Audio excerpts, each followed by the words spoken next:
Parents have to understand about the ADHD brain is that it will simply do what works. What do I have to do to get that stimulation, to get that dopamine rush?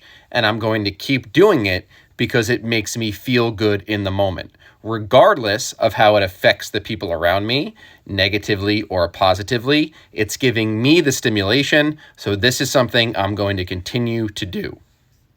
So, for example, with something such as the morning routine or doing homework after school, kids will learn these are non-instantly stimulating activities.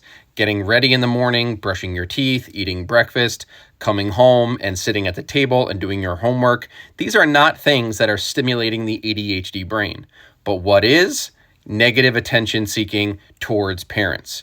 So when kids in the morning routine do the opposite of what they know they're supposed to do, they know they're going to get the attention, the focus on them, and that massive rush of dopamine, knowing that their parents' emotional state and emotional control is now in the child's control. The child feels a massive rush of sensation, knowing that the parent's emotional state really is in the palm of their hand during those morning routines and with homework. So they would rather really have an argument, yelling, fighting, screaming, even hours of it, instead of being successful at the routine or with homework because it is simply more stimulating.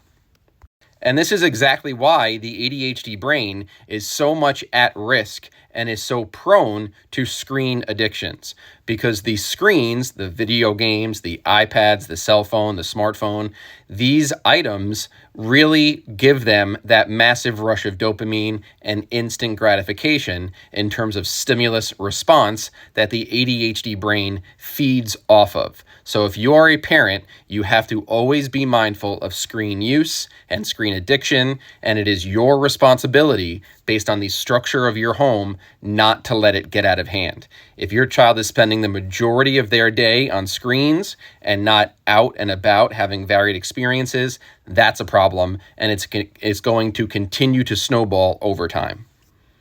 So what may seem like all these avoidance behaviors, emotional manipulation, noise, complaining, all of these things are simply the ADHD brain doing what works. Kids learn very quickly. I can avoid boring tasks if I fight and yell and scream and use shock value language and say things I'm not supposed to. And I get more attention on me when I do the opposite of what I'm supposed to do.